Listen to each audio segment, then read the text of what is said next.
Andrew, let's get into Drake Maye, who is the 18th best quarterback in the league, according to Jeff Howe. Or did I say 16th? One of those two. 18. And what did you make of his performance on Sunday? Loved it start to finish. And I'll come back to this, but I thought Josh McDaniels did a much better job of supporting him as well as the rest of the offense. But within his performance, he threw an accurate ball about 84% of the time. He was great within the pocket, moving up, avoiding pressure, bailed when he needed to, not always when he wanted to. And there was just something about the calm and control that was missing from the season opener, in addition to a couple earlier games, that just really helped set the tone. So I love this from him. Diagnosed blitz pressure very well. Alerted to certain plays. That long pass from Andre Stevenson, you watched him tap his helmet, alert. It says, we got man coverage. This is where I'm going to go. Avoided the pressure, stepped up in the pocket, eyes downfield. This was the best we've seen from Drake Maye, and I don't think there's any question. I forget where I saw this stat. Did he use more motion pre-snap this week, and that helped him out a great deal? Is that accurate? Yeah, I retweeted that because as I'm watching the game, you're watching all these outside zone runs where you just see the offensive line go in one direction, there's a handoff, and the running back has to find a hole. And then they would do the same, except Drake Maye would keep it and bootleg the opposite side, and they're under center a whole lot more. I'm like, this is like Josh McShanahan. Like this offense looks totally different from the opener. It looks old school Shanahan offense. And the other component of that, in addition to under center and the bootleg passes and the outside zone runs, is all that motion, which doubled from week one. Yeah. So they doubled their under center usage, more motion. I think people confuse motion, just like activity, with productivity. It's not always good. You see, like the Bears, for example, Ben Johnson, a lot of false starts and illegal shifts because he's doing all this crazy stuff that he brought from Detroit. It needs to have a purpose, and you need to be able to do it. But here, clearly, the motion helped Drake Maye in this start. I think it certainly helped them because if they were watching film from week one, they weren't going to be expecting anything. Yeah. So, and maybe if they did, they're like, same thing like you said with Ben Johnson in Chicago. All right, if they do try any of it, they're not going to be able to execute it the right way, and they'll end up committing false start penalties, and they'll end up doing everything. But I was impressed, too. It did look different. It looked not too complicated for Drake, which has been a concern, too. Like, how much is he going to be able to handle?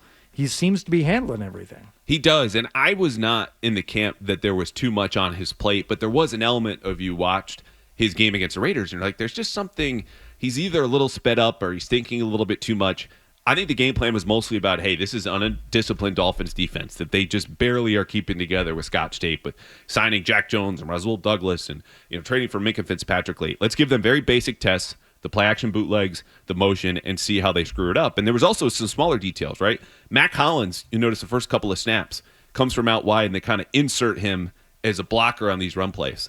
Fast forward, you look to Drake Maye's first touchdown. You talk about simple reads, right? When you're bootlegging, you only have something short or long, or sometimes it's a three-level concept. Mac Hollins does the same thing as he did earlier in that opening drive, comes in, starts slowly like he's going to block, but it's a play-action fake. So then he speeds out and runs a route. And so they were setting up Miami from a macro standpoint with these plays, in addition to the smaller details. And I think once you just get that opening touchdown, the confidence kind of feeds itself. And in each of those plays, it's a simple read for Drake Maye. So it really, we were talking about attacking Miami or helping your own quarterback. It hit all of the notes.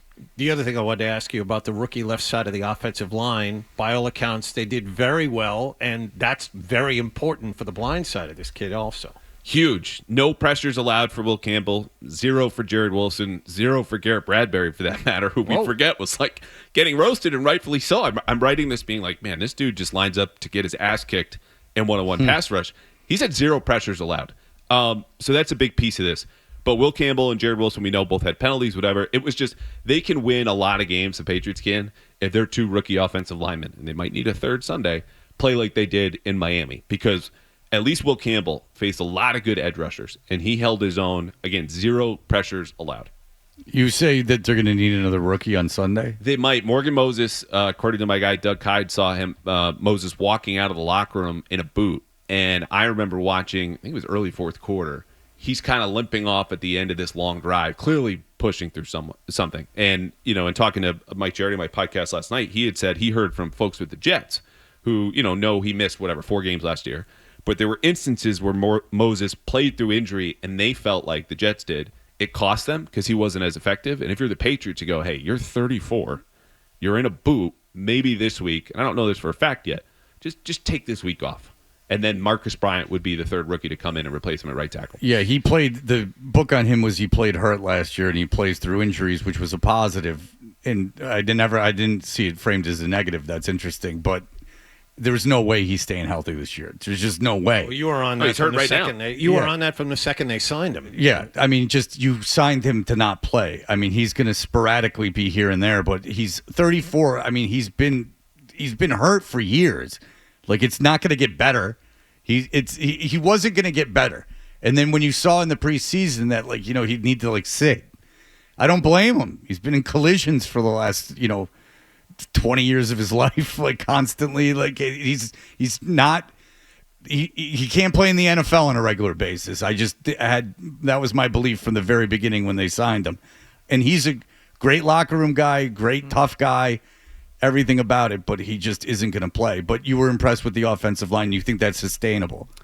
No, not in terms of the total pressures allowed. And it's funny because, I had Michael Wendy for one hurry allowed. Morgan Moses only had the one pressure, and that was on the play that Drake hit Ramondre for that big long pass.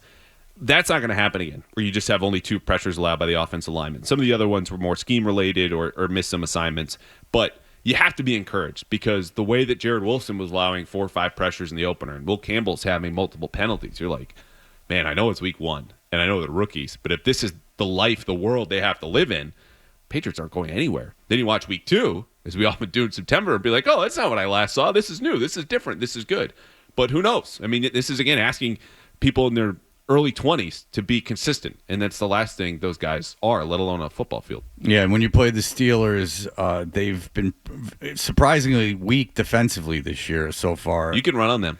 You really can. Yeah, I mean, successfully run against a lot over the last couple of weeks. Yes, John, one final question before we break. Where does T.J. Watt line up, left side or right side?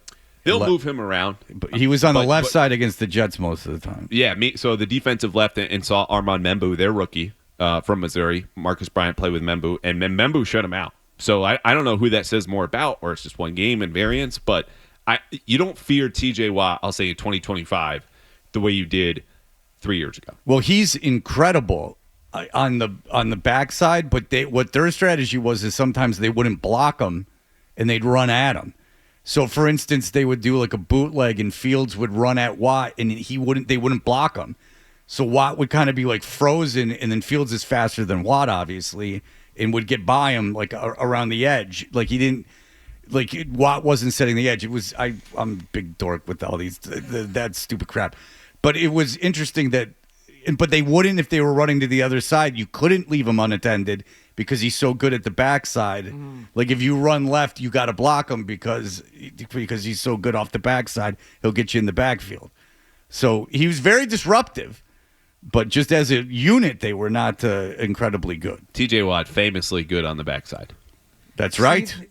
Famously good on the backside. He's very quick. I'm not lying. He blow things up in the backfield. He was trying to get me to say it. He was giving me like a little smile and is staring me down. I don't get his immaturity. He said it a couple times. I liked film Fred. This was fun. I don't know what you're talking about. He's teasing me. He doesn't think I'm being accurate. So I think you're exactly accurate. I mean, people will call it pursuit, but I just like the phrasing. And it of course, tickled the teenager that still lives somewhere over here. So if he's playing over on the left side, we will not expect a rerun of week 1 where they just ran the ball to the left almost exclusively. Right, away from Max Crosby? Yeah. Yeah, they'll move him around a little bit. But look, if he's also playing on that defensive left, so he's opposite the right tackle, and the Patriots, as I just suggested, have to start Marcus Bryant. And I don't know this for a fact. The 7th-round rookie, they'll probably be like, you know what?